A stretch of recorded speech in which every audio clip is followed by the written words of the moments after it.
Salutare, sunt Marian de la RV Travel. Este un sfârșit de noiembrie destul de călduros. Am pornit prin țară să caut noua locație pentru RV Fest 2026. Acum sunt la Homorâciu și avem confirmarea că, din păcate, aici la Homorâciu nu se va mai putea face eveniment RV Fest.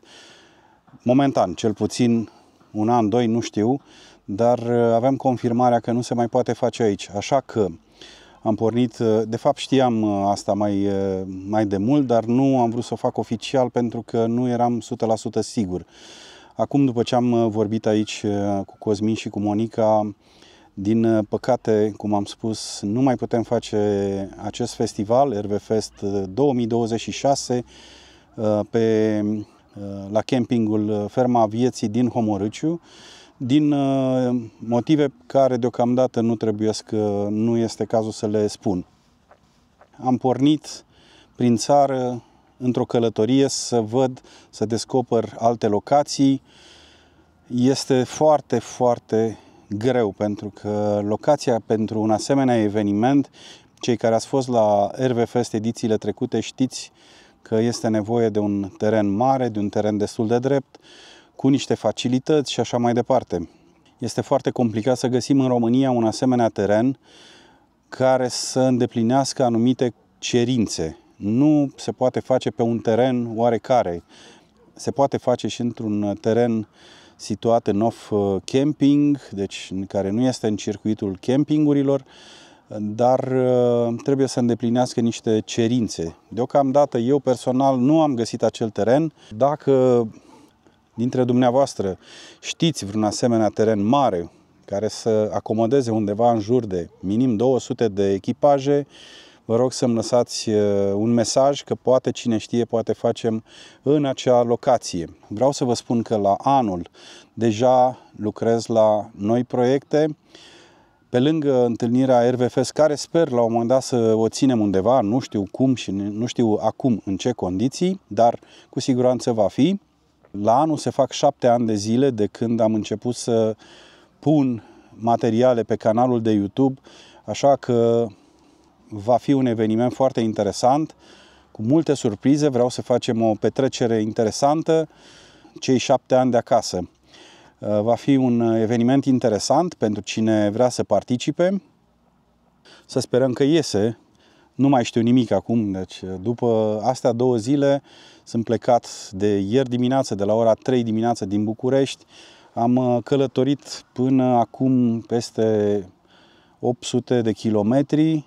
Încă n-am găsit o locație pe care să o aleg. O locație care să îndeplinească anumite cerințe pentru un festival să fie, în primul rând, în siguranță, să avem oarece facilități, ajutorul autorităților și multe altele. Nu știu câți dintre voi știți câtă muncă există în spatele unui asemenea festival.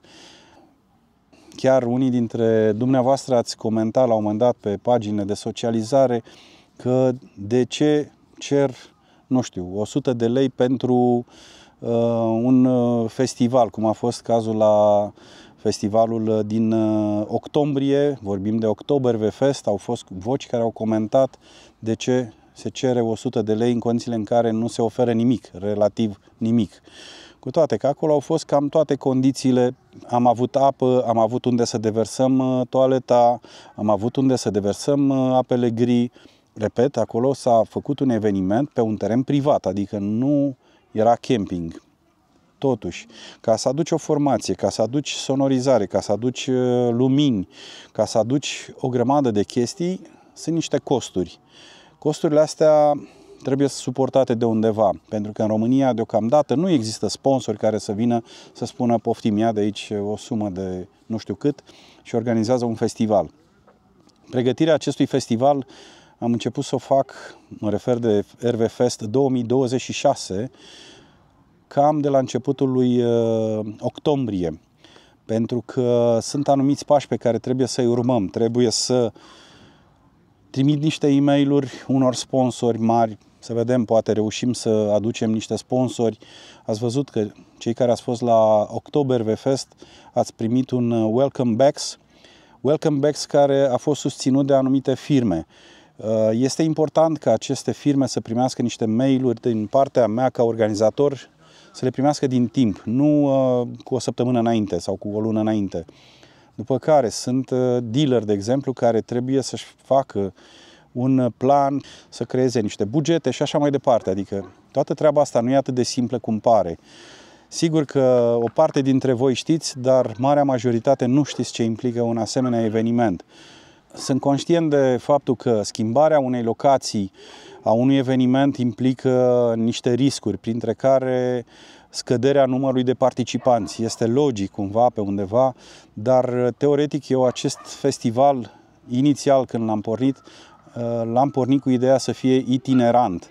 De ce? Pentru că e bine să fie bine și pentru cei din București odată, să fie bine și pentru cei din Cluj odată, să fie bine și pentru cei din Bucovina odată sau pentru altă dată să fie bine pentru cei din Craiova sau Constanța, să spunem. Din păcate, în România, cum am spus, nu există spații amenajate care să suporte undeva în jur de 200 de echipaje. Drept ca atare, sunt nevoit să găsesc soluții alternative. Ok, să vedem care vor fi acelea. Trebuie să găsesc o soluție, dar încercăm să facem festivalul să meargă mai departe, cu riscul de a scădea numărul de participanți, pentru că unora s-ar putea să nu le mai convină, că mă refer unora din București, Ploiești, care veneau aici la Homorâciu și dacă voi face festivalul, nu știu, în zona Clujului, poate că le este un pic mai dificil. Asta este.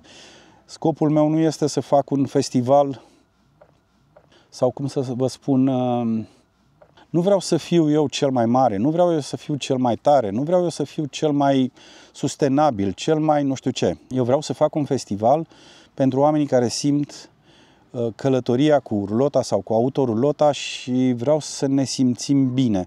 Nu mă interesează aici să vină cu orice preț oricine. Prefer mai puțini, dar de calitate. Ăsta este principiul meu.